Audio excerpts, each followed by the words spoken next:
Bonjour Sabrina, Bonjour Frédéric.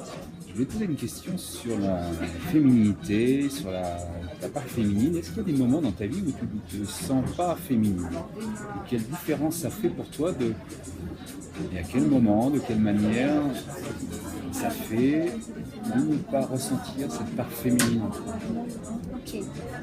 Alors ça c'est une bien grande question que tu me poses Frédéric, dans le sens où dans la société actuelle, la société occidentale, je me sens bien souvent pas féminine, effectivement, dans le sens où par rapport au métier que j'exerce, aux activités que je mène, aux multiples activités que je mène, j'ai cette impression qu'il faut beaucoup de force pour tenir bon dans l'activité justement. Et j'ai même parfois, je l'avoue, tendance à être en suractivité, comme si c'était un modèle de programmation, quelque chose de programmatique qui est profondément ancré en moi, structurellement. Et donc, quand je me sens dans cette sorte de stress, de suractivité, de faire, et aussi cette peur du vide, là, effectivement, je me sens dans un masculin qui n'est pas forcément très positif pour moi. Et je ne sens plus ma part féminine, cette part féminine dont je sens que j'ai tant besoin pour pouvoir me poser justement par rapport à ça, par rapport à cette activité. D'accord. C'est des situations particulières, des moments, des cycles particuliers Oui, dans moi lesquels j'ai... cette absence de féminité, de part féminine se concrétise ou est-ce que J'ai cette impression que c'est un petit peu cyclique, mais il n'y a pas vraiment de règles, en tout cas pour moi. Je me suis d'ailleurs posé la question d'essayer de voir si ça pouvait être lié à mon cycle de lune, mon cycle lunaire, menstruel. Il est vrai qu'il y a des moments où je me sens bien plus vulnérable, beaucoup plus dans ma vulnérabilité et une fatigue physique, structurelle, qui fait que mon émotivité a du mal à être gérée. Donc peut-être qu'il y a quelque chose de cyclique. Je ne sais pas. Moi, j'aime pas mettre des règles et poser des règles. Enfin, c'est le cas de le dire d'ailleurs. Voilà. est-ce que tes proches dans ces moments-là pensent de toi, disent de toi, comment tu te comportes dans ces moments-là? Oh, alors en général, on me dit Sabrina, ralentis, reviens chez toi. Slow down, tranquille, reviens chez toi. Et moi, tout de suite, ça m'invite à oh Sabrina, n'aie pas peur du vide.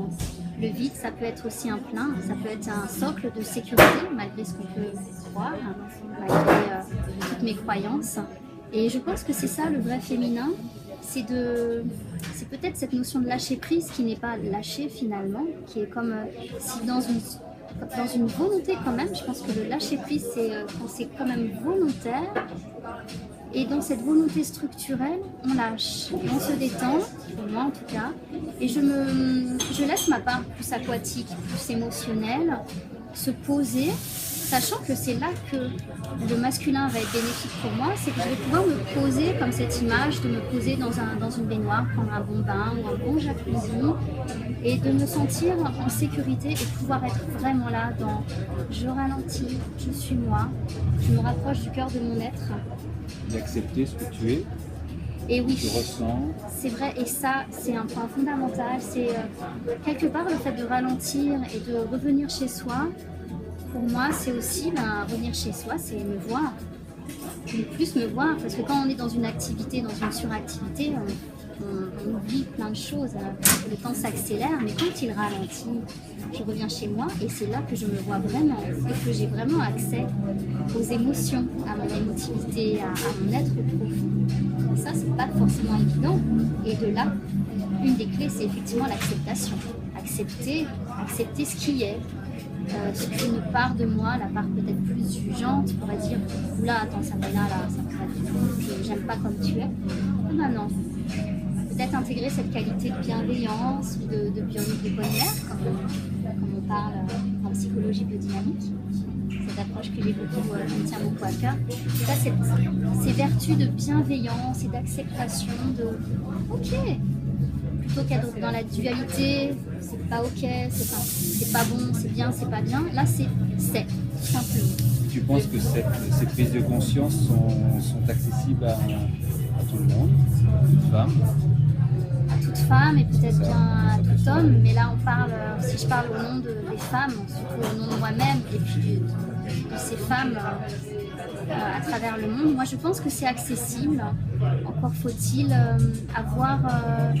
arriver à passer de l'autre côté, avoir peut-être le courage de switcher et se dire je sors de ma zone de confort, je vais explorer peut-être un inconnu de moi, un inconnu, cette autre facette que je ne connais pas forcément et qui attend tellement ça.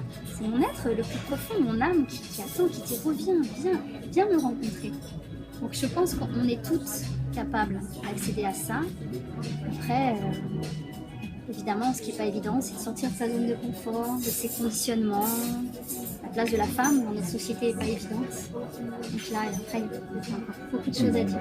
Je te souhaite de belles rencontres avec toi. Merci Frédéric. Merci. Merci.